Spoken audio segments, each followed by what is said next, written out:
Hi, how you doing? We had a bit of a problem with the streams, a lot of internet traffic and doom happening. So I've just done this again. This is some of the key points that sort of got skipped over and flushed into the great cybernetic toilet. I was going to say in the sky, but technically we don't know if the great cybernetic toilet is in the sky. I guess it's in a parallel dimension. And you know, I don't think Einstein and the greats of physics thought about where is the internet, like what dimension does it exist in. I don't fucking know. But what I do know is that I talked about some really cool shit and answered some really cool questions, but they're gone now, so I'm going to touch on them again. My amazing friend Danny Paul asked me some questions about Lorelei Dreaming, and I want to cover them. But before I do, this Sunday, and in Chicago at 3 p.m. Chicago time, Lorelei is going to be doing a Q&A, and that Q&A is going to be on the Kickstarter page, which is here, and jump on it, check it out. It's going to be great. If you like this project, contribute, because you know your contribution keeps music going. You are so important. You are the music industry now, and I love you for this. You keep us going. One of the questions is, how did this all come about? How did Lorelei Dreaming happen? Well, it happened because when we were on tour with Angelspit, we got talking, and we were talking about music that we loved, and the process of writing music. And you know, from this, it came out that Laura's voice is wonderfully unique, and we wanted to do something that highlighted her voice. And it wasn't typical industrial music where you go, okay, we're going to start with the music, we're going to start with the beats, and then at the last minute we're going to put vocals on top of it. What we did is we listened to her voice, and we created sounds around the lyrical content and about around what her voice actually sounded like the timbres that her voice suggested. And Laura's got a really nice alto, kind of a really sort of smooth or kind of vixen-y kind of voice. And you know, when Laura sings, I hear her standing on the edge of a cliff, on a precipice, and there are clouds all around her, and way off in the distance behind the valleys and behind this massive canyon, I see mayhem, I see cities burning, and I see turbulence. And I wanted to create sounds and music that suggested that. And that's why this sound features a lot. And this is our favorite cloud sound. And a few years ago I came up, actually a long time ago when I was at university, I came up with this this scale. The scale goes like this.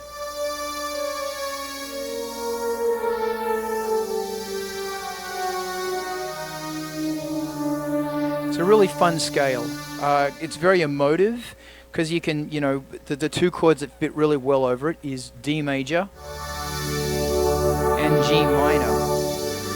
I use this on a lot of Angelspit tracks and on the Nosferatu live horror score I did. And it suggests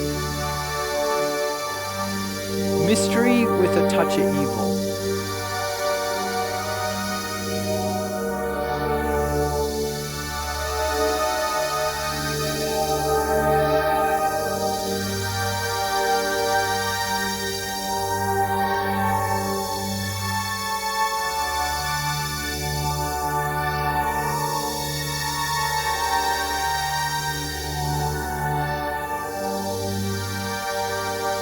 And that's where everything started.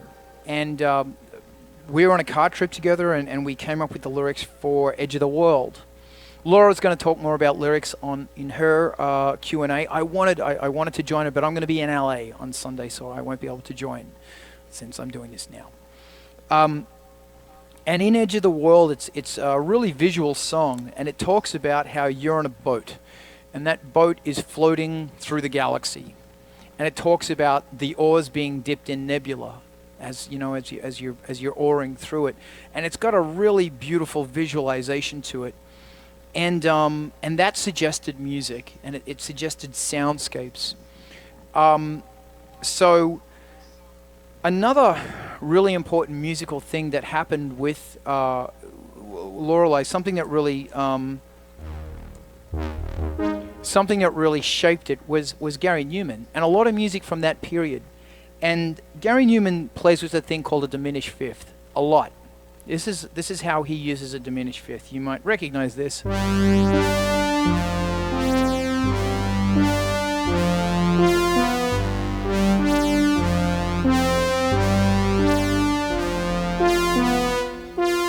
That's a diminished fifth. It's a really wonderful little trick in music, because it's very emotive. And what's funny about the diminished fifth is that the rumor goes that the Catholic Church in the 1500s, maybe it was the 14th century, the Pope actually excommunicated these two notes because it was the devil's. It was seen as the devil's interval. That's actually 6 semitones. I'll do it here. There it is again.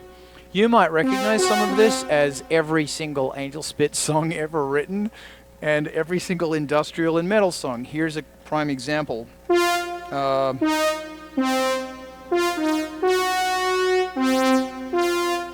Fuck. God.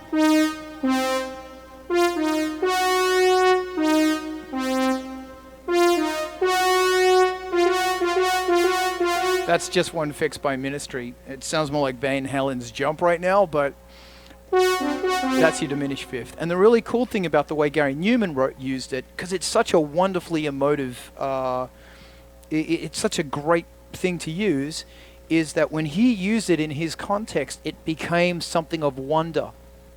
And it's actually a trick a lot of bands use. And you should try it. If you're a musician, try using a diminished fifth. When you look at the chord G and the chord F, there's a diminished fifth in there. And that is the third of the G, which is your B, to the root of your F, which is your F.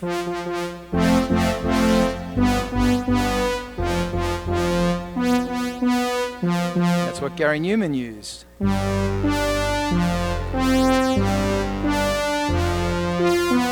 Right there. Doesn't sound evil, it sounds, whoa, what is it? And that's the thing about Gary Newman's music, is that he used that. So, cutting a long story short, we started mixing a lot of these ideas with the Lorelei Dreaming. For example, the song Parachute of Gold, chorus goes like this. I mean, this is the verse.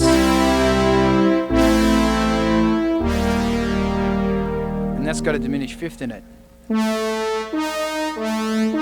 There.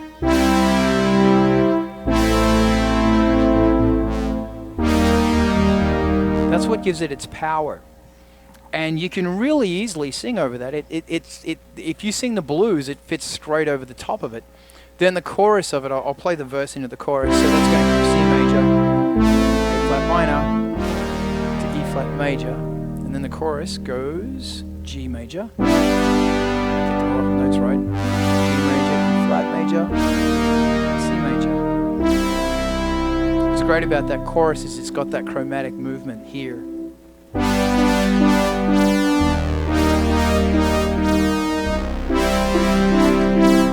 So there's that chromatic movement from the, which also adds to the power of it. And all of these things and all of these structures and all of these tricks was shaping visually, musically, the visuals that I got when I heard Laura's voice. And when we were working on these lyrics and everything else, mixed with these cloud sounds.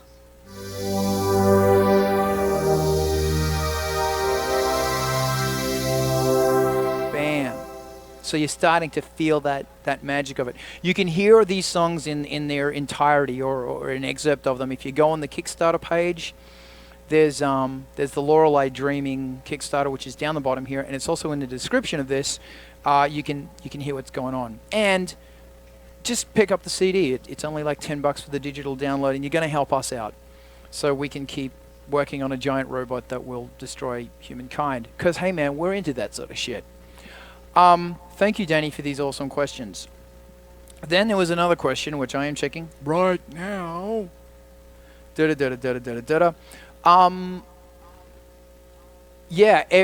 question is, did it start with the lyrics first or the music? And the answer to that one is, it started with the music, with the lyrics. The vocals and the music and the lyrics, I should say the vocals and the lyrics all suggested an attitude, a spirit. And what we were doing in this music was trying to match that spirit with the music, so that the song had this identity. And it's, once again, if you're a songwriter, you have my greatest sympathies. But if you're a songwriter, when you start, when the actual, where you know where you're going, because music is about communicating an idea, an emotion, a thought. When you know where you're going, it makes it so much easier. You're not screwing around, trying to find your way in this mud map. It made it so much easier. And a follow-up question Danny had was, at what is the point of no return when you're writing a song when you go, this song's crap and I have to throw it away? For me, I have thrown away probably a total of 10 songs. Every single song I've ever worked on, well, except those 10, have got, they've got something in it that's salvageable. And remember, the thing about a song is that it's a simple idea surrounded by complexities and simplicities and those nodes. With the Lorelei Dreaming stuff, nothing got thrown away because it was very easy to work on. It was really easy. It wrote itself. Something I did touch on as well was we, as far as the soundscapes that he used, this is an instrument that I built for the Nosferatu gigs that I did. If you can see it, can you see that? Wow, check it out, weird instrument. That's actually made of a bowl, and I got this at a opportunity shop, a thrift store in Wisconsin for like $2. Sounds great. A bunch of metal rods. These are 1/8-inch metal rods I got from Home Depot, however you say it. They cost me I think like $5. There's springs here. The springs are connected from the metal rods, which are drilled into the bowl, then into the wood. So when you pluck that, the springs also vibrate.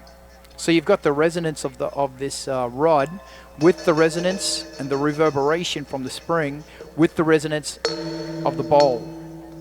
What you're hearing there is a bit of reverb and also a bit of delay, just so you can hear the sound. And also along here I've got long strings.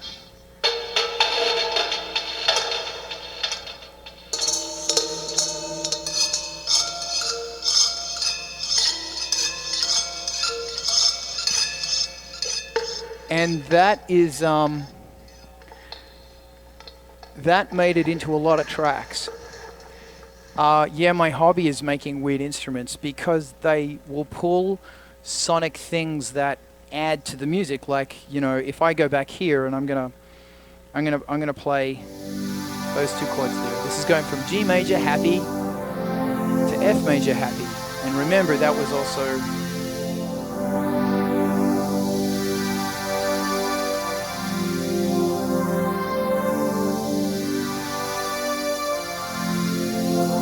back to the Gary Newman thing. But if I use this with the bowl, we can make something kind of creepy.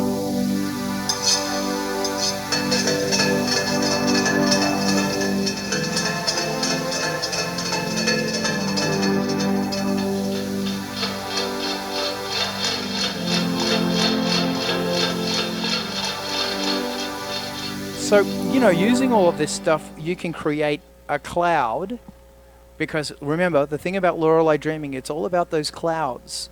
And it's all about the dreams and the idea of those clouds. It's all very surreal. So we can use those clouds of a well-defined, easily graspable musical idea, but we can lace them with bits of horror and terror and something that's unsure. But when it's kind of safe, it makes you feel like it's mystery, and it makes you feel like a child who's gazing at the stars in wonder, as opposed to lost in a nightmare. We'll leave the Lost in the Nightmare stuff for Angelspit, but for now, it's Lost in Wonder. Now, the other thing about Lorelei Dreaming is that once I establish the clouds and that atmosphere, remember I was talking about in the background is that booming city that's being destroyed, or something of mayhem. That was done with beats, lots of driving beats. So supporting the whole thing is like really finely produced, really simple pounding EBM beats with some really cool bass lines. And it was all very fun and it all came together really well. So I'm really, really proud of this. And yeah, like I said, check out the Kickstarter in the link below. And there's some examples of the tracks. If you like, help us out, buy the MP3. It's super easy, or there's a whole bunch of different options. And remember to tune in on Sunday. I had the date in front of me. Yes, there it is. Sunday, the 26th, 3 p.m. Chicago time. So it doesn't matter if you're in Europe or the US or Australia. It's kind of, if you're in Australia, you'll be up to watch it on Monday morning while you're going to work. And in, Europe, it'll be late at night. And in America, it's during the day on the Sunday, I should say. And Lorelei's going to talk about the lyrics and everything that fit into this. And, this project was a lot of fun. And, yeah, I really hope you enjoyed as much as I do. So, rock and roll. Rock and roll. And thanks for being fucking awesome. And thank you for providing a culture in which us artists can keep making noise. And, we're helping each other through this really difficult period. So I'm going to play you out on something nice, as opposed to something awful.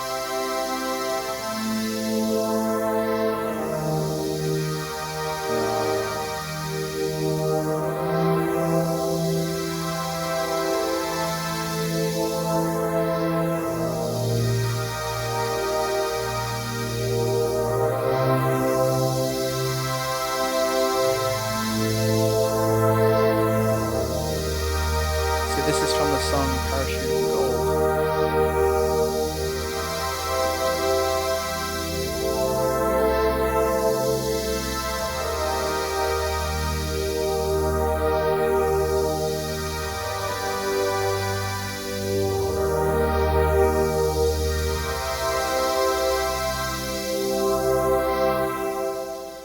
Thanks so much for watching.